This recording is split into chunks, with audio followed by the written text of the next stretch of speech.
नमस्कार दोस्तों, एक बार फिर से आप सभी का आपके अपने यूट्यूब चैनल यूपी एग्जाम मंत्रा पे स्वागत है। तो दोस्तों आज ही हमारा कंप्यूटर का अगला वीडियो होने वाला है। आप कल जो है आपकी कंप्यूटर की क्लास नहीं आ पाई थी, ठीक है। उसके लिए आप सभी से क्षमा चाहते हैं। इतना इस समय बिजी शेड्यूल चल रहा है जिसमें टाइम निकालना बहुत ज़्यादा मुश्किल हो गया है, लेकिन फिर भी हमारी कोशिश रहती है कि साथ समय आपका सिलेबस हमें कंप्लीट करवाना है। कंप्यूटर तो पूरा कंप्लीट ही करवाना है।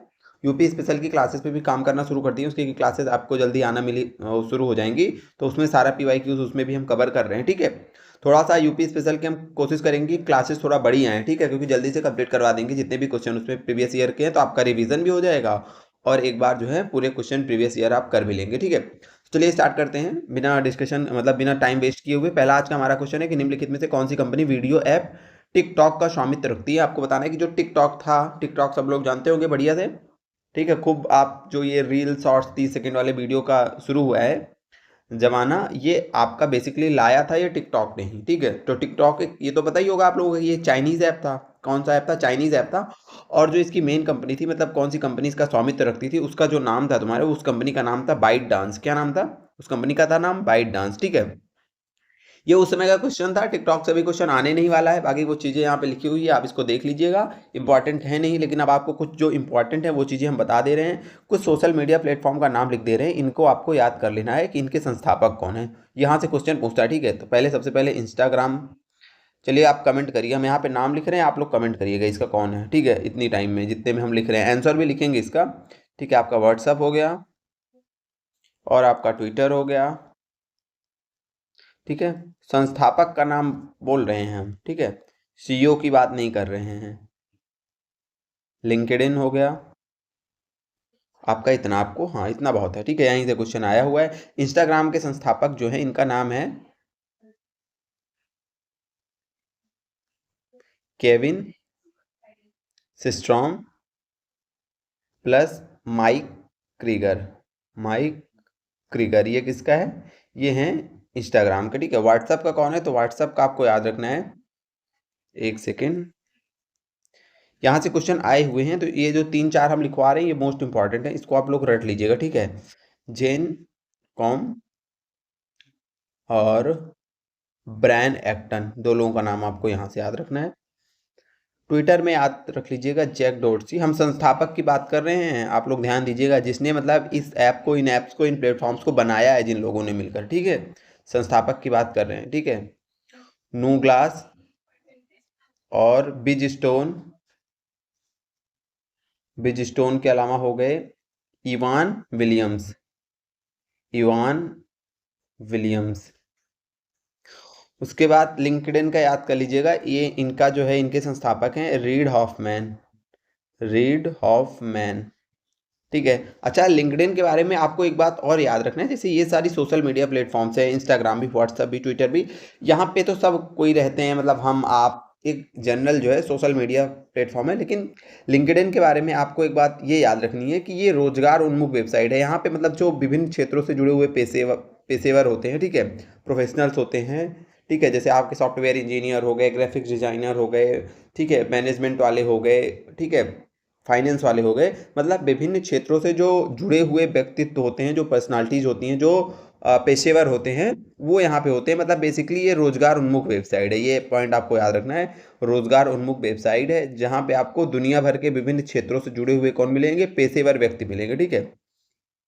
दुनिया भर के प्रोफेशनल्स यहाँ पे आपको मिलेंगे, ठीक है। बेसिकली ये रोजगार से रिलेटेड वेबसाइट है, आपको ये याद रखना है, ठीक है। सोशल मीडिया प्लेटफॉर्म है बट ये प्रोफेशनल्स के लिए है, ठीक है। प्रोफेशनल मतलब जो रोजगार के लिए हैं, जो रोजगार खोज रहे हैं, जो रोजगार, आपको किसी को हायर करना है या आप खोजना है, तो आप इस पर अपनी प्रोफाइल बना लीजिए, ठीक है। आप किस प्रोफेशनल, आप किस क्षेत्र से संबंधित है, सारी चीज़ें आप इसमें लिख लीजिए, ठीक है। उसके बाद याद रखना है कि जैसे आपका हैंग आउट, हाँ एक एक प्लेटफॉर्म था, है था, ये है नहीं, ये प्लेटफॉर्म था, इसका नाम था हैंग आउट। क्या नाम था इसका? इसका नाम था हैंग आउट। हैंग आउट ये किसका था? तो आपका ये जो प्लेटफॉर्म था, ये प्लेटफॉर्म गूगल का था। किसका था? गूगल का था। लेकिन अभी ये है नहीं, अभी ये है नहीं, इसकी जगह आपके गूगल ने दो अलग अलग प्लेटफॉर्म्स लॉन्च किए। एक का नाम है गूगल मीट, ठीक है, सब लोग जानते होंगे, और दूसरे का नाम है गूगल चैट। तो अगर आपसे ये कभी भी पूछे गूगल मीट किसका है, गूगल चैट किसका है, हैंग आउट किसका है, तो सब गूगल का है, ठीक है। अच्छा, एक और आपको बताते हैं, एक और आप नाम याद रख लीजिएगा। हालांकि ये गवर्नमेंट से संबंधित प्लेटफॉर्म है। काफ़ी प्लेटफॉर्म और काफ़ी पोर्टल्स हमने इसके पहले भी एक क्लास करवाई थी, उसमें हमने आप लोगों को करवाया था, ठीक है। ये याद रखना है, ई संजीवनी, ई संजीवनी। अच्छा, ई संजीवनी किससे रिलेटेड है? तो ई संजीवनी जो है, तो ई संजीवनी किससे याद रखना है? तो ये गवर्नमेंट का पोर्टल है, ठीक है। किसका पोर्टल है? ये गवर्नमेंट का पोर्टल है, ठीक है। बेसिकली ये संजीवनी आप लोगों को पता है, संजीवनी बूटी का नाम सुने हैं आप लोग? संजीवनी बूटी का नाम आप लोगों ने सुना हुआ था, ठीक है। जब लक्ष्मण जी मूर्छित हो गए थे तो बजरंगबली जो थे लाने गए थे ना संजीवनी, तो आपको याद रखना है कि संजीवनी क्या है? मेडिसिन है। तो उससे दिमाग में रखना है कि ये जो प्लेटफॉर्म है ना, ये टेली मेडिसिन के लिए विकसित किया गया है, ठीक है। टेली मेडिसिन के लिए, ठीक है। मतलब ऐसे समझिए कि आपको, मतलब ये एक ऐप है या फिर एक ऐप है, आप इसको अपने मोबाइल में डाउनलोड कर सकते हैं। और जैसे कोई भी आपको प्रॉब्लम है, मतलब जो डॉक्टर से सलाह लेनी है, तो इसे विभिन्न जो है, जो आपकी हॉस्पिटल्स हैं, एम्स वगैरह हैं, वहाँ के डॉक्टर्स जो हैं रहते हैं। आपको इसमें जाना है, सिलेक्ट करना है, हॉस्पिटल सिलेक्ट करनी है, अपनी प्रॉब्लम सिलेक्ट करनी है कि किस क्षेत्र से रिलेटेड, मतलब आपको क्या समस्या है, तो वहाँ से एक डॉक्टर आएगा जो आपको कंसल्ट करेगा ऑनलाइन। ये सारी सुविधाएं आपको ई संजीवनी जो पोर्टल है ये प्रोवाइड करवाता है, ठीक है।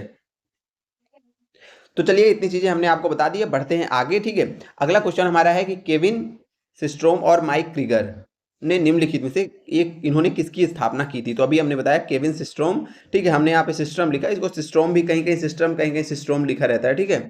तो वो कर लीजिए आप लोग, केविन सिस्ट्रोम और माइक क्रीगर, ठीक है। तो माइक क्रीगर और केविन सिस्ट्रोम ने किसकी जो है संस्थापक हैं, किसके? तो अभी हमने बताइए किसके संस्थापक है? तो आपके इंस्टाग्राम के संस्थापक हैं।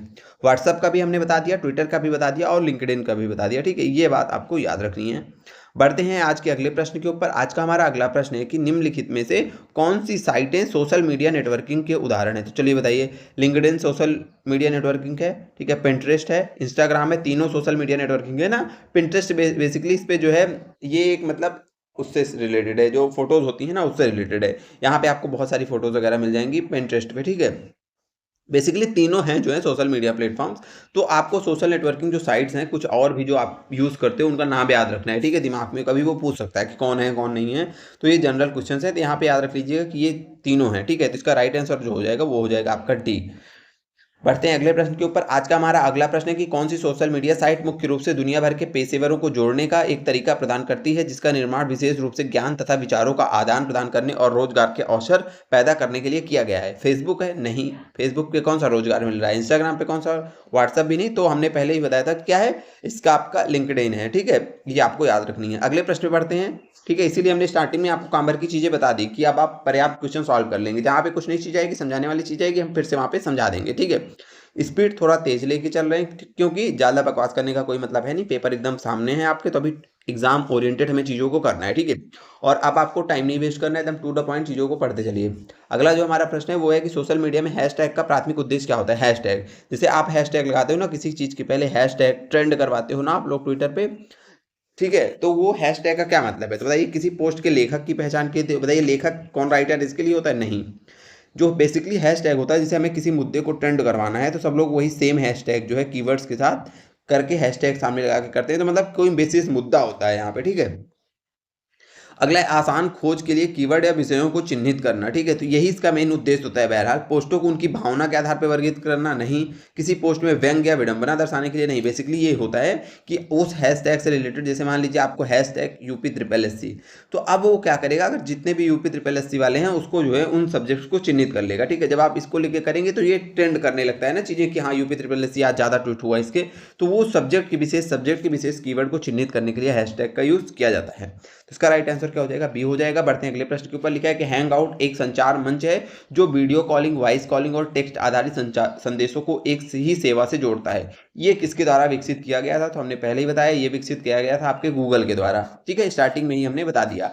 आज का हमारा अगला प्रश्न है कि सोशल मीडिया में निम्नलिखित में से कौन सी अवधारणा उपयोगकर्ताओं को, ठीक है, ये आप सही कर लीजिएगा, उपयोगकर्ता यूजर्स, उपयोगकर्ताओं के कनेक्शनों के साइज और स्ट्रेंथ को संदर्भित करता है, ठीक है। स्ट्रेंथ और साइज को कौन संदर्भित करता है? आपको यहाँ पे इस क्वेश्चन का आंसर बताना है। इसका राइट आंसर जो होगा वो होगा आपका, यहाँ पे 4 ऑप्शन है आपके। नेटवर्क बैंडविड्थ, नेटवर्क बैंडविड्थ तो होगा नहीं। नेटवर्क बैंडविड्थ आपको याद आ रही है, बैंडविड्थ क्या होती है?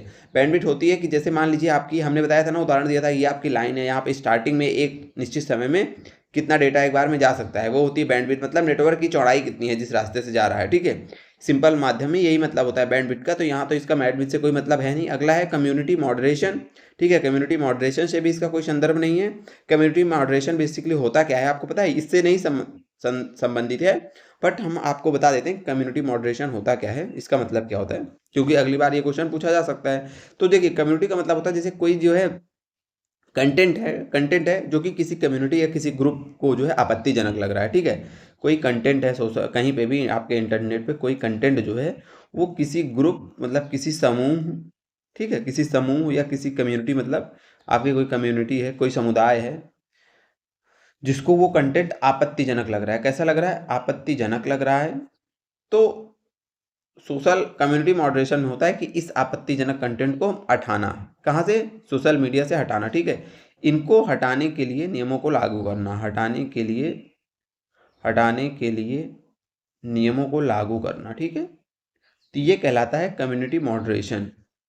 मतलब कम्युनिटी मॉडरेशन का क्या मतलब है कि किसी कम्युनिटी या फिर किसी समुदाय के लिए कोई भी पोस्ट, कोई भी कंटेंट जो कि है आपके सोशल मीडिया पे या फिर इंटरनेट पे वो आपत्तिजनक है, तो उसके लिए नियम बनाकर उस कंटेंट को, उस पोस्ट को या फिर जो भी चीज़ें हैं वो इंटरनेट पे उसको रिमूव करना, वो क्या कहलाता है? वो कहलाता है कम्युनिटी मॉडरेशन।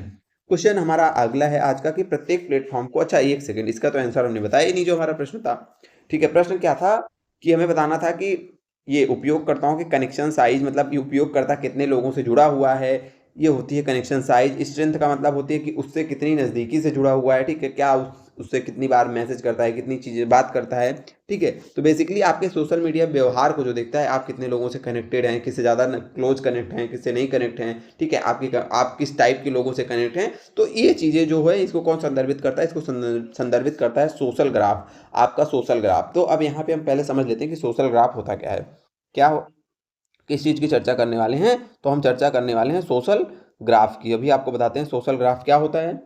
तो सोशल ग्राफ के बारे में इतना याद रखते हैं कि ये है आपकी सोशल मीडिया, ठीक है, ये है आपकी social media, WhatsApp, Instagram, Facebook, जिसको भी आप यूज करते हैं, ठीक है। अब यहाँ पे दो वर्ड आते हैं, एक को बोला जाता है साइज और एक को बोला जाता है स्ट्रेंथ। सोशल ग्राफ क्या करता है? आपकी सोशल मीडिया स्ट्रेंथ और साइज को देखता है, ठीक है, बनाता है, ठीक है। आपकी स्ट्रेंथ और साइज को कौन दर्शाता है? सोशल ग्राफ आपका दर्शाता है। तो स्ट्रेंथ, साइज में क्या आता है? साइज में आता है कि कितने लोगों से आप जुड़े हुए हैं, कितने लोग आपको फॉलो कर रहे हैं, ठीक है, संख्या बेसिकली ये दर्शाता है। साइज क्या दर्शाती है? संख्या, कि कितने लोगों से आप जुड़े हुए हैं, ठीक है।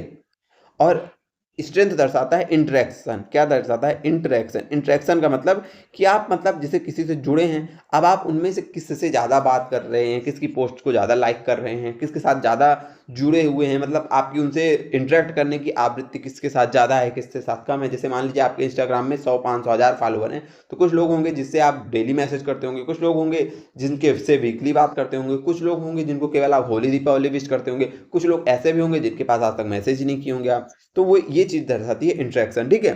तो इसी साइज और स्ट्रेंथ को बताता है आपका सोशल ग्राफ।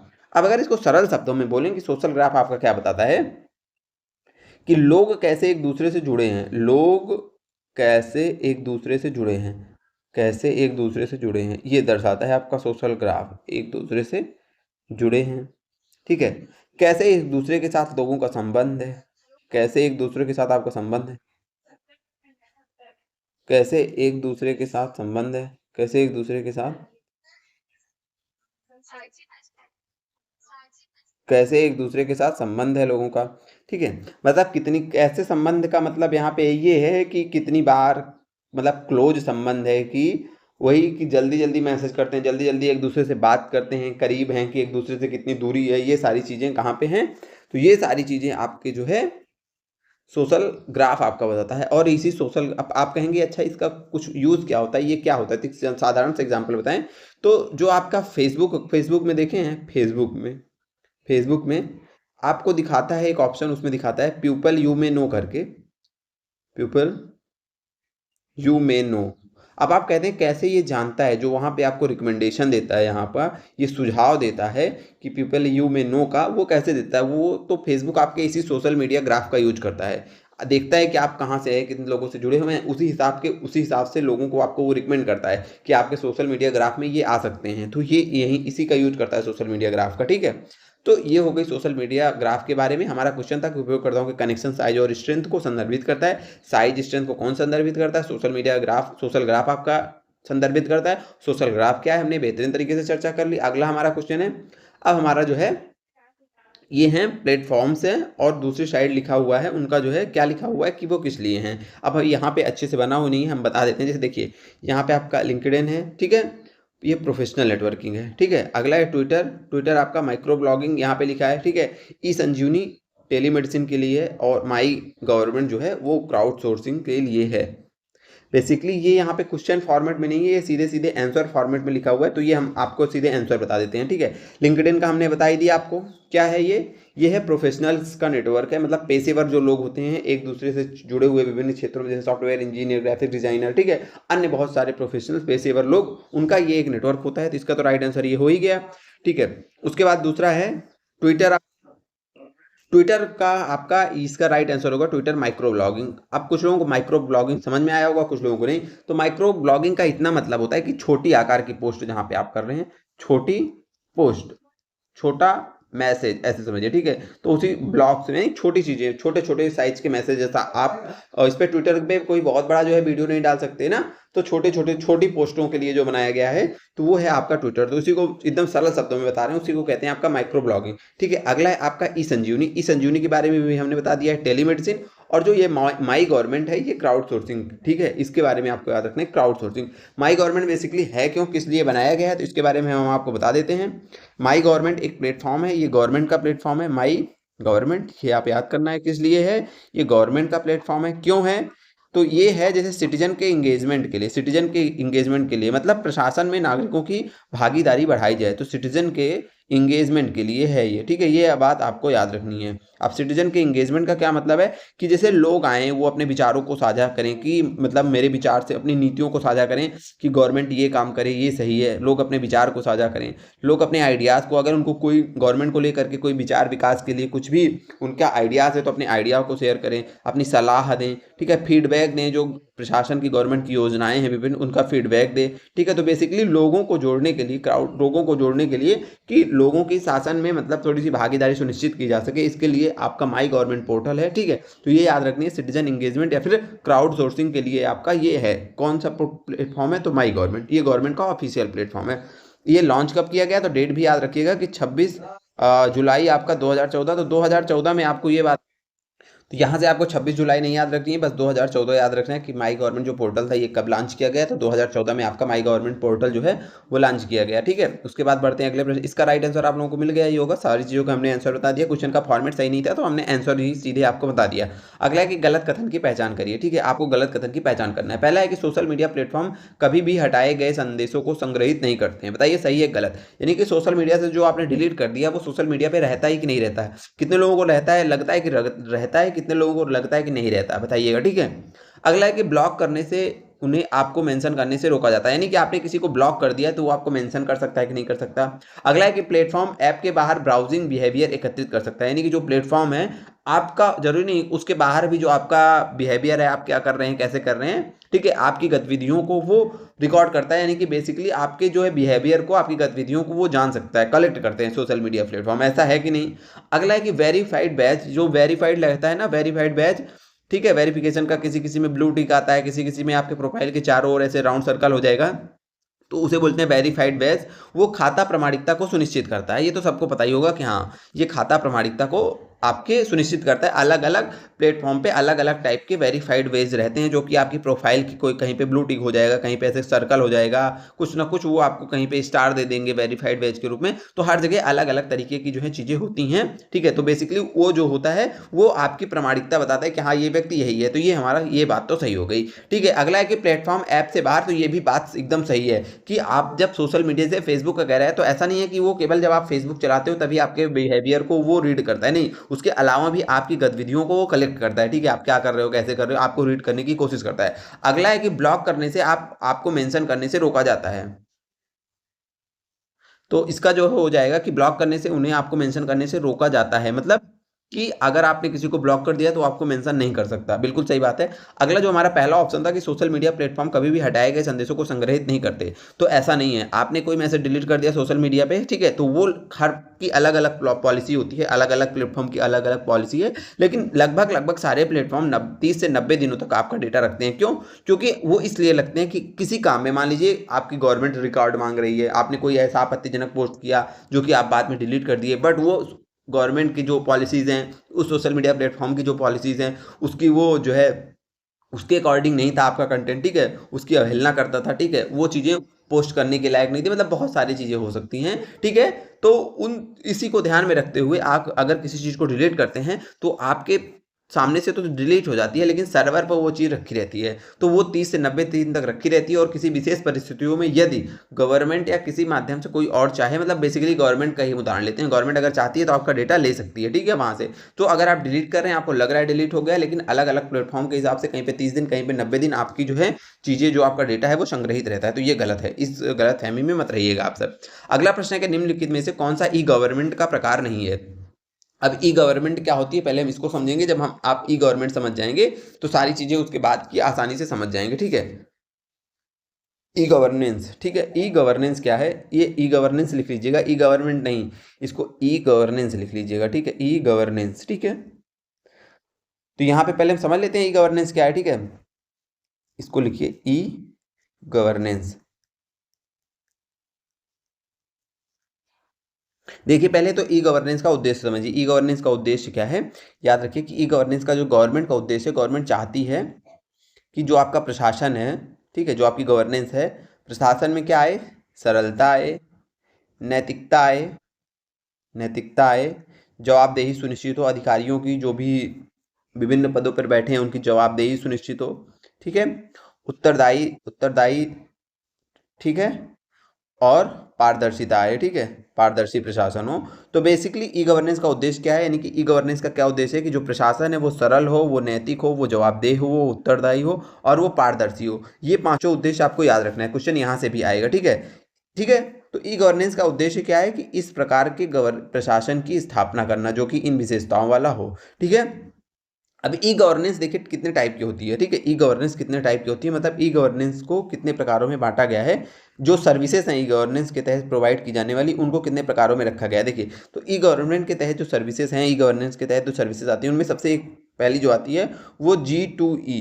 टू का मतलब होता है टू, ठीक है, टू वाला टू, तो गवर्नमेंट टू एम्प्लॉय, ये वो इसके अंदर वो सर्विसेज आती हैं जो गवर्नमेंट से उनके एम्प्लॉयज़ को मिल रही है। अब कहेंगे एम्प्लॉयज़ को जो सरकारी नौकरी करने वाले लोग हैं उनको मिलती हैं जो गवर्नमेंट से सर्विसेज, जैसे उनका वेतन, उनका भत्ता, उनसे प्रशिक्षण, ठीक है, उनसे जुड़े हुए जो अभिलेख हैं, ठीक है, उनको जो है इलेक्ट्रॉनिक तरीके से जोड़ना, तो ये गवर्नमेंट टू एम्प्लॉय के अंतर्गत आता है, मतलब सरकार और कर्मचारी, बस ये G2E याद रखना है, ठीक है। सरकार और कर्मचारी के बीच की जो सुविधाएं हैं उनके लिए, सरकार से कर्मचारी के बीच की जो सुविधाएं हैं सरकारी कर्मचारी उनके लिए, वो वे सर्विसेज आपकी G2E में आती हैं। अब G2E के साथ G2G है, ठीक है, एक सेकेंड, थोड़ा सा इसको इरेज करते हैं। इसके बाद क्या है हमने बताया, G2E के बाद है आपकी G2E, G2G मतलब गवर्नमेंट टू गवर्नमेंट, ठीक है। ये गवर्नमेंट के मध्य जो गवर्नमेंट, एक गवर्नमेंट से दूसरे गवर्नमेंट के मध्य, एक विभाग से दूसरे विभाग के मध्य जो आपकी चीज़ें चल रही हैं उसके लिए गवर्नमेंट टू गवर्नमेंट होता है, ठीक है। सरकार से सरकार यहाँ पे लिख दे रहे हैं, बस जितनी चीज़ें बता रहे हैं इतनी चीज़ें आप ध्यान में रखते चलिएगा, ठीक है, सरकार से सरकार। ज़्यादा कहानी नहीं समझनी है हम लोगों को, क्योंकि हमको ऑब्जेक्टिव टाइप का पेपर देना है। उसके बाद G2B गवर्नमेंट टू बिजनेस, सरकार से जो बिजनेसेस हैं, ठीक है, सरकार से बिजनेस, इनसे रिलेटेड जो आप कहेंगे, इनसे जैसे कोई बिजनेस आपको करना है तो 10 तरीके के कागज़ होते हैं, 10 तरीके से आपको लाइसेंस लेना पड़ता है, ये वो, तो वो सारी चीज़ें डिजिटल हो जाएँ, वो सारी चीज़ें ऑनलाइन हो जाएँ, उनकी जो गवर्नेंस है उनसे रिलेटेड जो चीज़ें हैं वो आपकी किसके अंतर्गत आती हैं, G2B। उसके बाद आपका एक अंतिम बचा G2C के अंतर्गत आपकी कौन सी सर्विसेज आती हैं, तो G2C के अंतर्गत गवर्नमेंट टू सिटीजन, सरकार से, ये हो गई सरकार, ये हो गई नागरिक, इनके बीच की जो सर्विसेज हैं वो G2C। जैसे बहुत सारी आपकी आज सर्विसेज हैं सब ऑनलाइन हो गई हैं ना, पारदर्शी हो गई हैं। आपको आय जाति प्रमाण, विभिन्न प्रकार के प्रमाण पत्र बनाना है, आधार, ये कार्ड, पैन कार्ड, सारी चीज़ें आज आपको डिजिटल रूप में मिल गई हैं, ठीक है। तो बेसिकली ई गवर्नेंस का यही मतलब है कि चीज़ों को डिजिटल कर देना, ऑनलाइन कर देना, सिंगल विंडो का सिस्टम ला देना, ठीक है। तो उससे क्या होगा, गवर्नमेंट का बेसिकली मेन उद्देश्य क्या है कि प्रशासन जो हो सरल हो, नैतिक हो, जवाबदेह हो, उत्तरदायी हो, पारदर्शी हो।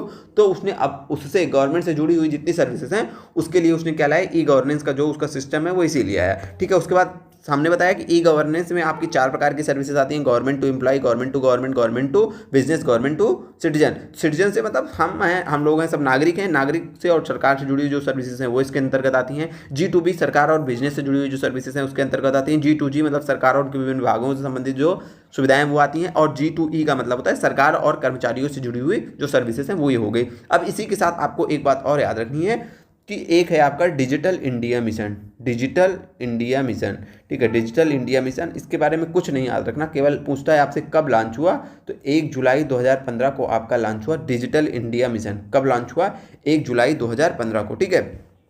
इसके साथ ही एक बात आपको और याद रखनी है, उसको भी हम लिख दे रहे हैं, राष्ट्रीय ई शासन योजना, ठीक है। राष्ट्रीय ई शासन योजना, इसके बारे में भी क्वेश्चन आएगा कि राष्ट्रीय ई शासन योजना, इसको नेशनल ई गवर्नेंस बोलते हैं, ठीक है। ये कब आई, नेशनल ई गवर्नेंस प्लान, ठीक है, लिख दे रहे हैं क्योंकि ये इंग्लिश में ही पूछा गया है शायद question, national e governance plan. इसके बारे में क्या याद रखनी है, बस 2 चीज़ें याद रखनी है। पहली तो ये 2006 में इस प्लान को लाया गया, और दूसरी बात क्या है कि इसका उद्देश्य क्या है, तो इसका उद्देश्य है कि इलेक्ट्रॉनिक माध्यम से सरकारी सेवाओं को प्रदान करना, ठीक है। इलेक्ट्रॉनिक माध्यम से मतलब डिजिटल रूप में इलेक्ट्रॉनिक माध्यम से जो भी सरकारी सेवाएं हैं, सरकारी सेवाओं को प्रदान करना, सरकारी सेवाओं को प्रदान करना। ये जो सेवाएं हैं इन सेवाओं को इलेक्ट्रॉनिक यानी कि डिजिटल माध्यम से प्रोवाइड करवाना, ये आपकी राष्ट्रीय ई शासन योजना का एम था, ठीक है। इलेक्ट्रॉनिक रूप से सरकारी योजनाओं को प्रदान करना, ये बात आपको याद रखनी। अच्छा, एक बात और आपको याद रखनी है थोड़ा सा, कि इसका जो आर्किटेक्चर है, इसका जो ढांचा है, इसका जो ढांचा है, अलग पेन से लिख दे रहे हैं, ठीक है। अब यहाँ पे स्पेस नहीं है बट यहीं पे लिखेंगे ज़्यादा सही होगा। इसका जो ढांचा है वो 3 स्तरीय है। कितने स्तरीय है, 3 स्तरीय है, ये बात आपको याद रखनी है, ठीक है। और इसकी पहली लेयर में ये 3 स्तर हम यहाँ पे बता दे रहे हैं, ठीक है। इससे जुड़े हुए हैं, आपको जब PDF देंगे तो देख लीजिएगा। अब ये कौन से 3 स्तर हैं ये आपको याद रखना है, क्योंकि यहाँ से भी क्वेश्चन आया हुआ है। ये कौन से 3 स्तर हैं, तो सबसे ऊपर जो आपका स्तर है वो ऑर्गेनाइजेशन का है, ऑर्गेनाइजेशन करना है सबसे ऊपर लेयर में, ठीक है, ऑर्गेनाइजेशन। दूसरी लेयर में है टेक्नोलॉजी, ठीक है। और तीसरे लेयर में है आपका यूज़र इंटरफेस, जो आप यूज़र्स हैं उनसे जुड़ी हुई चीज़ें, ठीक है।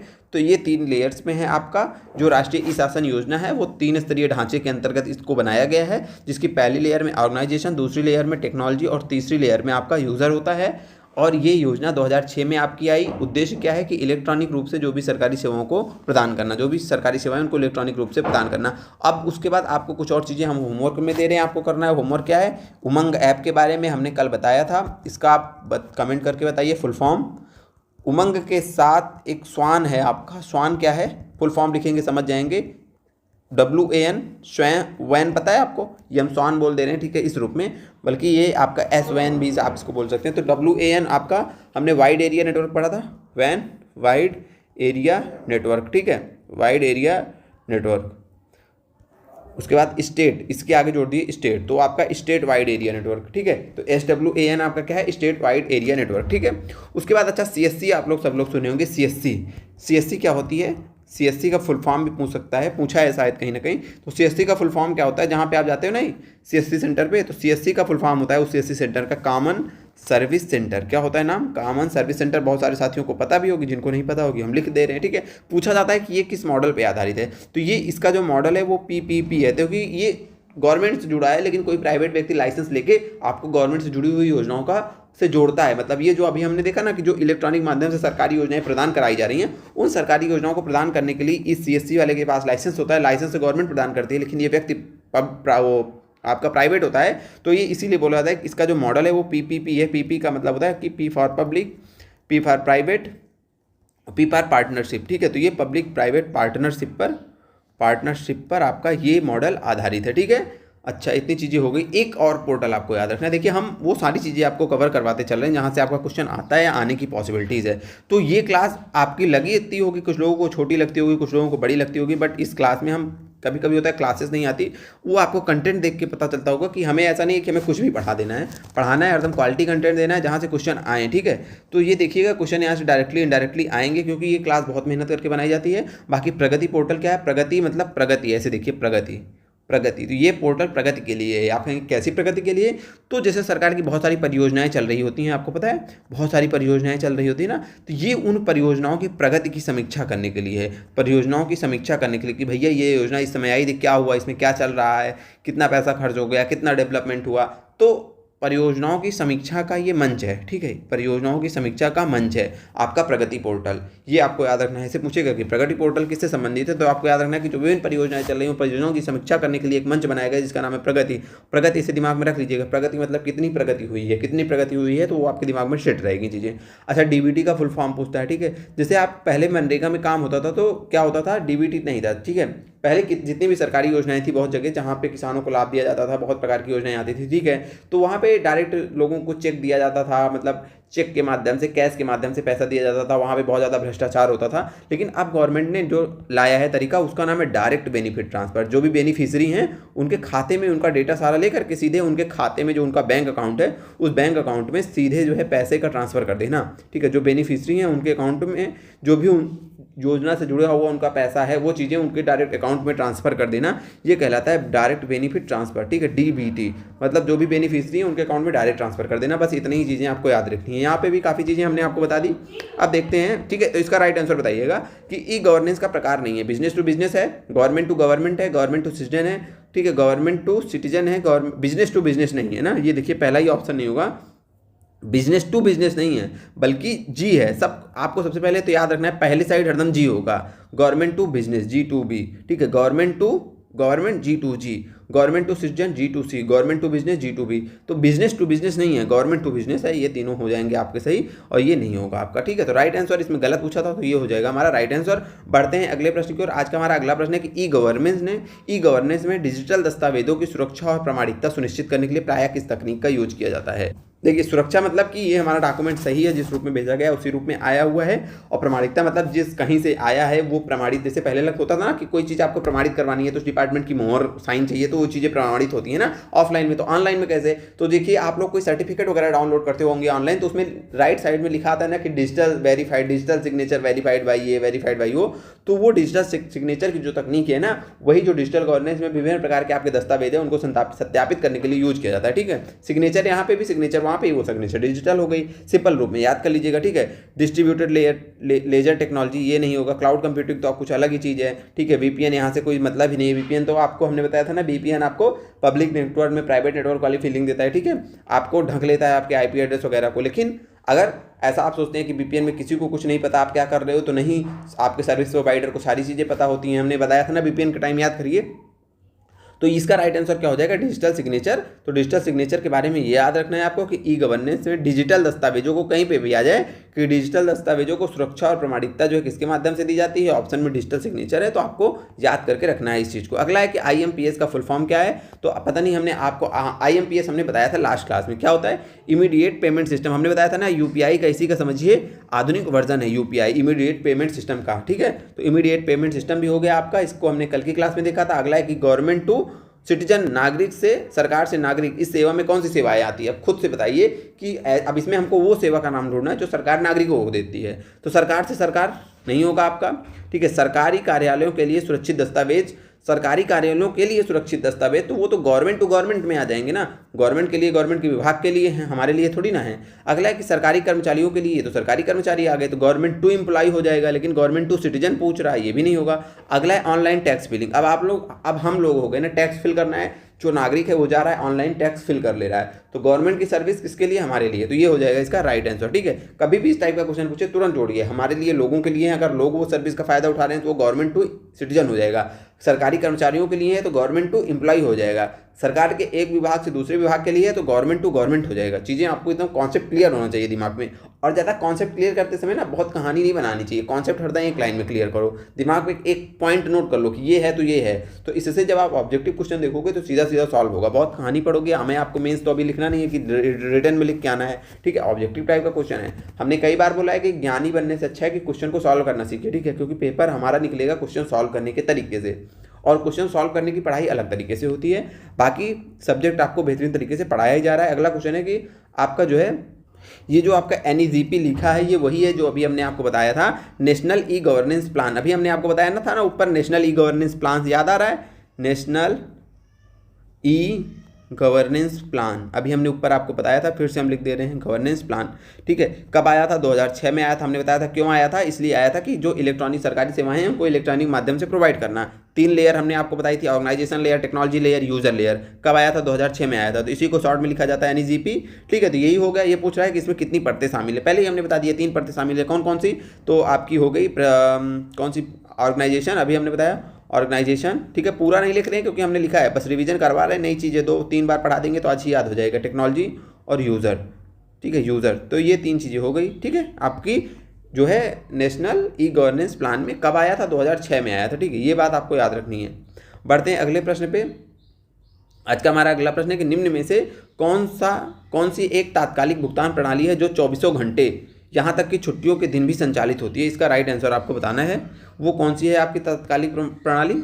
तो आपका RTGS NEFT होगा नहीं, आप इसी 2 में कंफ्यूज हुए होंगे। तो इसका राइट आंसर IMPS हो जाएगा। देखिए, इमीडिएट जो आपका पेमेंट सिस्टम है, इमीडिएट पेमेंट सर्विस है, सॉरी इमीडिएट पेमेंट सर्विस है, सिस्टम नहीं सर्विस है, यही है आपका जो कि 24 घंटे चलती है। आप बोलेंगे UPI भी है, यूनिफाइड पेमेंट सर्विस, लेकिन देखिए जो UPI है ना वो इनडायरेक्टली जो IMPS से ही आपकी जुड़ी हुई है, इतना दिमाग में रखिएगा। अगर ऑप्शन में दोनों है ना तो आपको IMPS ही सिलेक्ट करना है। ठीक है, इसका राइट आंसर। बाकी IMPS का फुल फॉर्म वगैरह हम पहले ही आपको बता चुके हैं। अगला प्रश्न है कि व्हाट्सएप के संस्थापक कौन है? हमने आपको सबके संस्थापक के बारे में बताया था, अब आपको बताना है कि व्हाट्सएप के संस्थापक कौन हैं। तो अभी हमने स्टार्टिंग में ही बताया था ना, क्या बताया था? जैन कॉम और ब्रायन एक्टन। देखिए कहीं दिख रहे हैं जॉन कॉम और ब्रायन एक्टर, आप कहेंगे नहीं जैन कॉम नहीं दिख रहे हैं, जैन कूम दिख रहे हैं। तो भैया इन लोगों का नाम ऐसे होता है कि कहीं कूम लिखा रहेगा, कहीं कौन लिखा रहेगा। तो कून कॉम सब याद रखिएगा, जैन। ठीक है, थोड़ी बहुत इंग्लिश के नाम और हिंदी में जब उसको चेंज करते हैं तो हर जगह अलग लिखा होता है। ठीक है, हम तो इनको जैन कॉम बोलते हैं, यहाँ पे जैन कूम लिखा है तो चाहे कॉम कूम जो भी मन हो। ठीक है, तो जैन कूम और ब्रायन एक्टन ये हैं आपके। मार्क जुकरबर्ग के बारे में बताइएगा, इनसे किस सोशल मीडिया प्लेटफॉर्म का संबंध है। जैक डॉर्सी और बिज स्टोन के बारे में बताइए था, अभी हमने बताया स्टार्टिंग में। आपको कमेंट करके बताना, कमेंट आप लोग करते नहीं, मज़ा हमें आ नहीं रहा है। ठीक है, क्योंकि ना तो आप कमेंट कर रहे हो ना तो आप शेयर कर रहे हो। मेहनत हम इतनी कर रहे हैं कि मतलब रात में आ रहे हैं तो वीडियो बना रहे हैं, दिन में आ रहे हैं तो वीडियो बना रहे हैं। फ्री बिल्कुल हम भी फ्री नहीं है, लेकिन हम सोच रहे हैं कि हमने आप लोगों से प्रॉमिस किया है तो पढ़ाना ही पढ़ाना है। तो थोड़ा सा आप लोग भी सपोर्ट करिए। अगर अच्छा लग रहा है तो शेयर करिए, अच्छा नहीं लग रहा है, आपको लग रहा है कि नहीं बहुत कूड़ा कंटेंट हमें दिया जा रहा है, हमारा टाइम वेस्ट किया जा रहा है, तो बिल्कुल नहीं, शेयर मत करिएगा। अच्छा लग रहा है तो लोगों के साथ शेयर करिए। और हम ये तो प्रॉमिस, ये तो 100% कह रहे हैं कि इन क्लासेस को अगर आपको देख के जाएंगे तो डायरेक्टली 10 से 12 क्वेश्चन यहीं से मिलने वाले हैं। ठीक है, बात नोट कर लीजिएगा हमारी। अगर पेपर आता है जैसे पेपर होना चाहिए, ठीक है। बाकी मंगल ग्रह वाला पेपर आता है तो कहीं से चीज़ें नहीं आएंगी। ठीक है, मंगल ग्रह वाले पेपर में कहीं से चीज़ें नहीं आती हैं, फिर तो वो कॉमन सेंस काम करता है, जो भी आप पढ़ें, कैसे ऑप्शन एलिमिनेट कर रहे हैं, कैसे क्वेश्चन सॉल्व कर रहे हैं।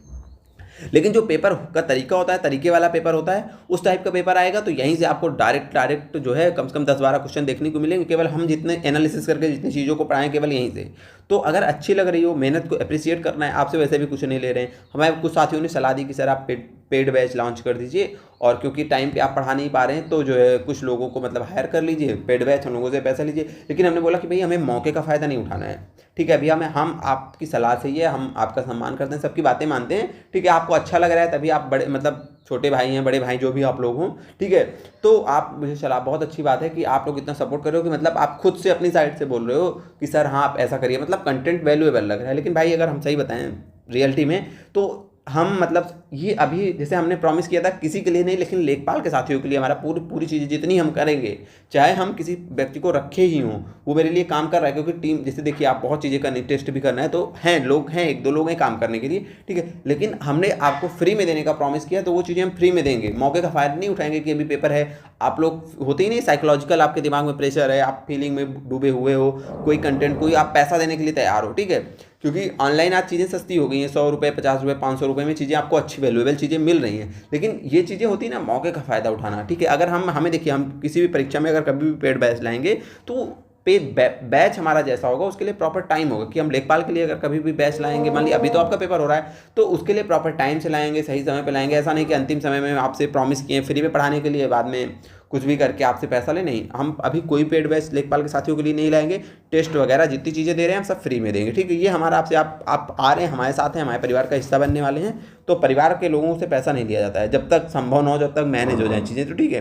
बाकी पूरी कोशिश कर रहे हैं जितना, देखिए हमने बोला था कि आपका कंप्यूटर कंप्लीट करवाएंगे, कंप्यूटर हो रहा है कंप्लीट, 2-3 दिन में कंप्लीट हो जाएगा। इसके बाद आपके कुछ बचेगा नहीं, केवल वही माइक्रोसॉफ्ट ऑफिस जो है आपका MS वर्ड है, उसी के कुछ क्वेश्चन बचेंगे, अप्रॉक्सीमेटली 70-80 क्वेश्चन उसमें हैं, तो वो हम कवर करवा देंगे। उसके बाद बचेगा क्या रहा है, 2-3 क्लासेस में हो जाएगा इसके बाद, ठीक है। टेंशन मत लीजिए। यूपी स्पेशल हमने पूरा बोला है कवर करवाने के लिए, पूरा कवर करवाएंगे। बस छोटा सा डिस्कशन कर लिया अभी हमने बीच में, वो उसके लिए भी क्षमा चाहते हैं, क्योंकि दिमाग में बात आई तो हम शेयर कर लिया आप लोगों के साथ।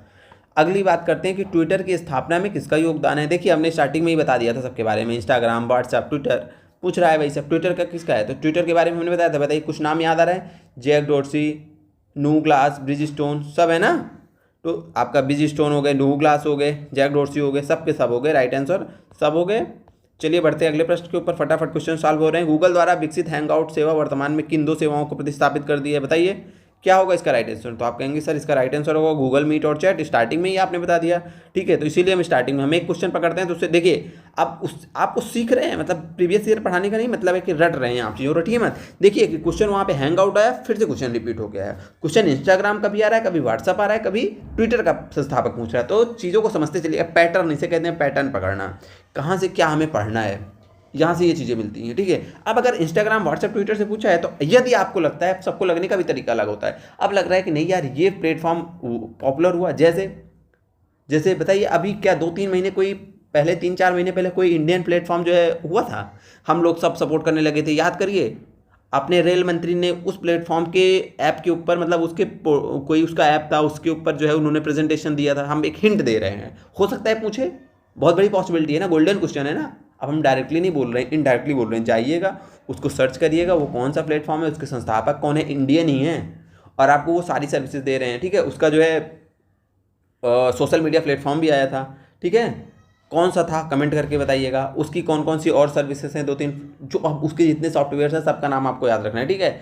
और उसका जो ये था सोशल मीडिया वाला, ठीक है, उसका भी नाम आप कमेंट करके बताइएगा, और वो व्यक्ति कौन है, तीनों चीज़ें आप हमें कमेंट करके बताइएगा, वो इंडियन है, ठीक है। अब वहाँ से क्वेश्चन आएगा, हम बता रहे हैं किसी ना किसी पेपर में आएगा। डायरेक्टली कुछ नहीं बताया हमने, इनडायरेक्टली बताया कि पूरी कहानी आपको याद रहेगी, फिर आप जाके सर्च करेंगे तो हो जाएंगी चीज़ें याद। अभी हम बता देंगे तो आप सुन के काम खत्म कर दोगे, लेकिन जब हमने बोला दिमाग में आपके गया, प्रेशर क्रिएट हो गया, जाएंगे सर्च करके ढूंढेंगे तो पेपर के दिन याद आएगी, भूलेंगे नहीं बिना याद किए हुए। क्वेश्चन बहुत इंपॉर्टेंट है, नहीं करोगे तो भाई उसको भी बताएंगे, बट इतना कर लीजिएगा, ठीक है। जानबूझकर ये चीज़ हम आपके लिए छोड़ रहे हैं। भारत में IMPS इमीडिएट पेमेंट सिस्टम का संचालन और प्रबंधन मुख्य रूप से किस संस्था द्वारा किया जाता है, तो सबको पता है कि इसका जो है NPCI करती है, national payment corporation of India. इसका भी फुल फॉर्म याद कर लीजिएगा, NPCI। तो जो national payment corporation of India, ये आपके ऐसे समझिए कि जो डिजिटल पेमेंट्स है ना, उन सारी चीज़ों को ये संभालती है। बस बेसिकली डिजिटल पेमेंट्स, सभी प्रकार के पेमेंट्स को ये संभालती है, देखती है, ठीक है। इसके द्वारा इसका मैनेजमेंट किया जाता है, तो ये आप याद रखिएगा, NPCI इसका full form national payment corporation of India. अगला क्वेश्चन है कि ई गवर्नेंस के संदर्भ में NEGP का फुल फॉर्म क्या है, स्टार्टिंग में ही बता दिया था, आप इसको कमेंट करके बताइएगा। नेशनल ई गवर्नेंस प्लान, ठीक है। कब आया, 2006 में आया, कितने लेयर, 3 लेयर्स में। टिकटॉक एप्लीकेशन को चीन के बाहर के अंतर्राष्ट्रीय बाजारों के लिए किस वर्ष लॉन्च किया गया, तो टिकटॉक को किस वर्ष लॉन्च किया गया था, 2017 में। बिल्कुल आपको ये क्वेश्चन याद नहीं करना है, वाहियात क्वेश्चन है, पूछेगा नहीं अब, ठीक है, हमें पता है।